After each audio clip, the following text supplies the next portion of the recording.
Hello students.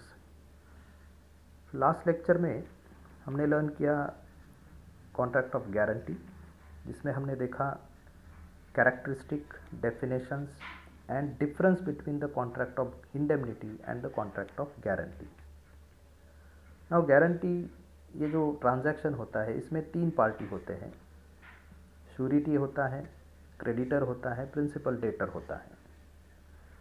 अभी ये lecture में will try to understand the various rights of the surety, what he can exercise against the principal debtor and against the creditor and co-sureties। तो इसमें पहला जो point हम देखेंगे जिसमें how the surety can exercise his right और what are the rights of surety against the principal debtor. इसमें पहला इंपॉर्टेंट राइट आता है राइट ऑफ सबरोगेशन।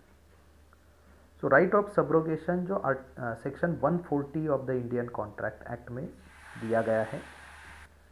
अब ये सेक्शन बोलता है where the guarantee debt has become due और default by the principal debtor to perform a guarantee duty has taken place, the surety upon payment और performance of all that he is liable for is invested with all the rights which the creditor has against the principal debtor।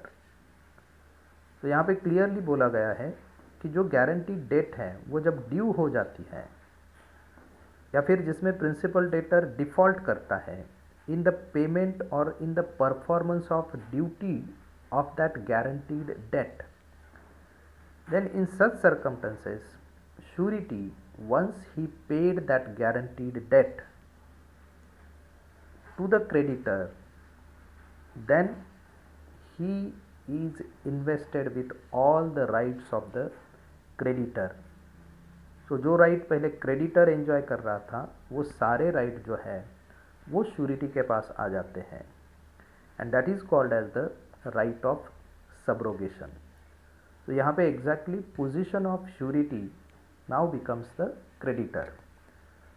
So surety जो है वो principal debtor का creditor बन जाता है, क्योंकि surety ने उसकी जो लाइबिलिटी है फॉर दैट गारंटीड डेट उसको वहाँ पे पे किया है, जबकि प्रिंसिपल डेटर वहाँ पे डिफ़ॉल्ट करता है।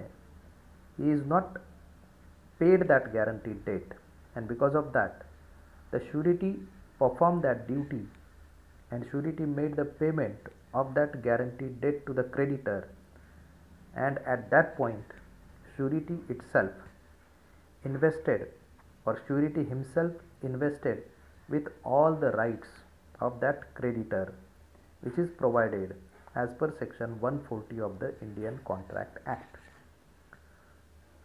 now इससे ये समझ में आता है कि गारंटर या श्योरिटी जो है once he paid that debt he can become a creditor to that principal debtor। दूसरा जो राइट है अगेंस्ट द प्रिंसिपल डेटर जो श्योरिटी एक्सरसाइज कर सकता है वो है right to indemnity. Now indemnity क्या है ये हमने लर्न किया है। तो यहाँ पे हर एक जो कॉन्ट्रैक्ट ऑफ गारंटी होता है उसमें एक इम्प्लाइड प्रॉमिस होता है, जो प्रॉमिस किया जाता है प्रिंसिपल डेटर से, या प्रिंसिपल डेटर वो प्रॉमिस करता है और वो प्रॉमिस वो श्योरिटी से करता है दैट ही विल इंडेमनिफाई, और श्योरिटी जो है वो वहाँ पे एंटाइटल करता है to recover from the principal debtor whatever sum he has rightfully paid under the guarantee. तो जो भी सम उसने राइटफुली पे किया है under the contract of guarantee वो वहाँ पे रिकवर कर सकता है as a right to indemnity from the principal debtor. अभी यहाँ पे राइटफुली पे करना, इसको भी अंडरस्टैंड करना ज़रूरी है। तो इसका मतलब जो रॉन्गफुली पेमेंट अगर वहाँ पे श्योरिटी करता है टू द क्रेडिटर, देन उसके लिए श्योरिटी प्रिंसिपल डेटर से वो रॉन्गफुल किया हुआ पेमेंट रिकवर नहीं कर सकता है। So that is as per section 145 of the Indian contract Act. तो इसमें राइट टू इंडेमनिटी श्योरिटी जो है वो एक्सरसाइज कर सकता है against that particular principal debtor, and this right says that कि whatever cost he incurred in the contract of guarantee, he can recover all those cost from that principal debtor. Now ये दो right है जो surety exercise करता है against the principal debtor. दूसरा है surety's right against the creditor. So in regards with the guarantee debt, suppose creditor के पास सिक्योरिटीज है, तो once a surety paid that guaranteed debt to the creditor should hand over all the securities whatever he kept in regards with that guaranteed debt to that sureties, क्योंकि surety ने जो date है वो पे किया है, बिकॉज प्रिंसिपल डेटर डिफॉल्ट करता है. तो जो सिक्योरिटीज़ प्रिंसिपल डेटर ने क्रेडिटर के पास रखी है, वो सारी सिक्योरिटीज़ क्रेडिटर ने श्योरिटी के पास हैंड ओवर करनी चाहिए. Now while giving that securities to the surety, creditor suppose to hand over the securities in the same condition as it is given by the principal debtor to that creditor, and so in that exact condition, with that exact situation, the creditor supposed to hand over the securities to that particular surety. So ये right है surety का against the creditor. Now in regards with this also, there is section 141 under the Indian Contract Act, because जहाँ तक surety के right की बात करते हैं against the creditor, it is a duty of the creditor not to part with the securities or not to create any burden on them by giving a further advance or by entering into another transaction in regards with that securities. And if suppose the creditor loses that security, or if suppose he part with that security without the consent of the surety, then the surety is discharged to the extent of the value of the security. यहाँ पे अगर suppose ऐसा मान ले कि A advances B 5,000 rupees. Now in this C जो है वो गारंटी देता है for the repayment of the amount by B. Now ये जब 5,000 रुपये बी लेता है फ्रॉम ए, जिसको सी जो है गारंटर है, बी जो है along with that 5,000 rupees he pledges his furniture with A for the same amount. उसी अमाउंट का वो फर्नीचर भी गिरवी रखता है ए के पास. नाउ बाद में ए जो है he cancels the pledge and return the furniture to B without taking the consent or without the consent of that surety, that is the C. Now if suppose B becomes insolvent and A sues C on his guarantee, क्योंकि B तो insolvent हो गया है, A को 5,000 recover करना है, और suppose A क्या करता है for the recovery purpose, A file suit against the C for that guarantee. now यहाँ पे C जो है he is discharged from the liability to the amount of value of the furniture, क्योंकि जो principal debtor है और creditor है उन दोनों में जो ट्रांजैक्शन हुआ है प्लेज का, उसको क्रेडिटर ने पहले ही कैंसिल किया है, और इसकी वजह से surety is not liable for that particular amount of furniture. तो ये भी एक राइट है श्योरिटी का अगेंस्ट द क्रेडिटर। नाउ इसके बाद जो दूसरा राइट है, दैट इज, या तीसरा पॉइंट जो हम डिस्कस कर रहे थे, that is sureties right against the को श्योरिटीज। नाउ जहाँ तक को श्योरिटी के राइट की बात हम करते हैं, तो where there are two or more sureties for the same debt, then in absence of any contract to the contrary, they are liable to contribute equally towards the debt। तो जहाँ दो या दो से ज़्यादा श्योरिटीज़ होते हैं और डेट जो है वो एक ही है, तो ऐसे में in the absence of contract to the contrary,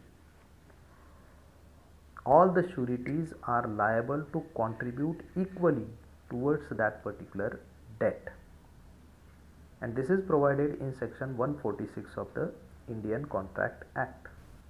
अगर एक को श्योरिटी जो है उसने अगर पूरे डेट पे कर दिए, then he is entitled to recover from the other co-sureties the amount which in excess to his share under the guarantee।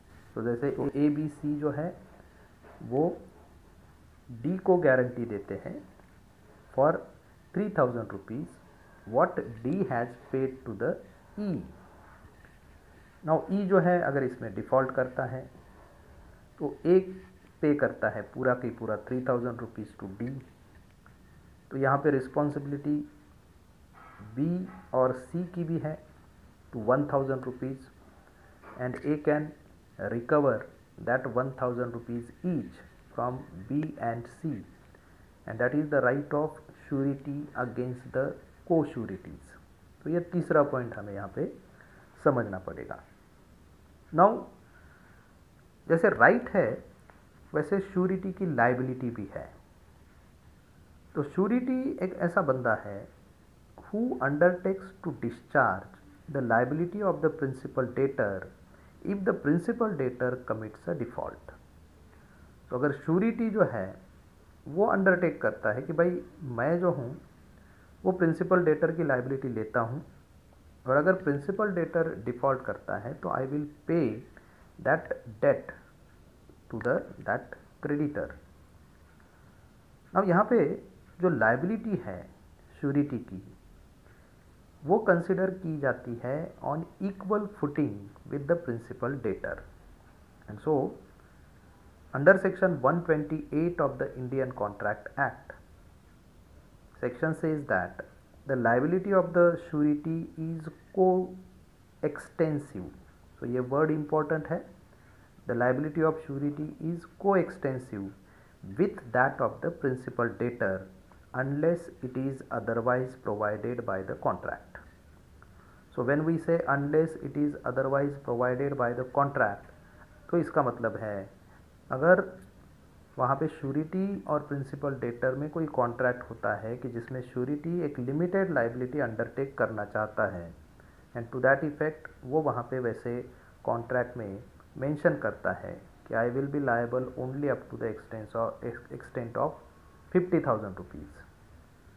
So transaction under that particular contract of guarantee between principal debtor creditor may be 50,000 से ज़्यादा के लिए है, लेकिन यहाँ पे because the contract which is between the surety and the principal debtor is limited up to the 50,000 rupees, then the surety is up to that amount only responsible or liable in that contract of guarantee, because section 128 जो है ये term देता है कि जहाँ तक liability of surety है ये को extensive with the principal debtor है, लेकिन वहाँ पे अगर कॉन्ट्ररी टू दिस कोई दूसरा contract in regards with the liability of surety वहाँ पे फॉर्म हुआ है in between the principal debtor and surety, according to that contract the liability of surety can be determined. Now, तो इसका मतलब ये हम अंडरस्टैंड कर सकते हैं कि unless otherwise provided in the contract the liability of a surety is coextensive to that of the principal debtor.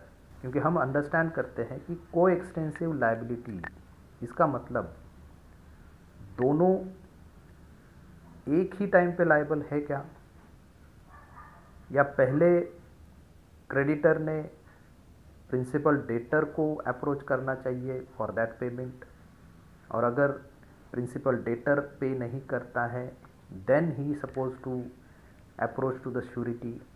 ऐसा इसको हम ले सकते हैं क्या? तो यहाँ पे we have to understand the word को एक्सटेंसिव। इसका मतलब it is not a very hard and fast, or it is not the very restriction on the part of the creditor that he first supposed to ask for the payment of debt to the principal debtor and then only he supposed to ask to the surety। क्योंकि अगर को extensive liability को हम understand करते हैं तो इसका मतलब है क्रेडिटर जो है वो पहले without referring that particular transaction to the principal debtor, creditor can directly ask from the surety the payment of that particular debt. और इसके रेफरेंस में you will find so many cases which is provided, and in that cases the Supreme Court rightly pointed out that जहाँ तक को extensive liability की बात हम करते हैं तो यहाँ पे जो पेमेंट है वो क्रेडिटर डायरेक्टली श्योरिटी से भी रिकवर कर सकता है। सो आई होप ये आपको अंडरस्टैंड हुआ होगा। With this, we are stopping here with this video. Thank you very much. Thank you.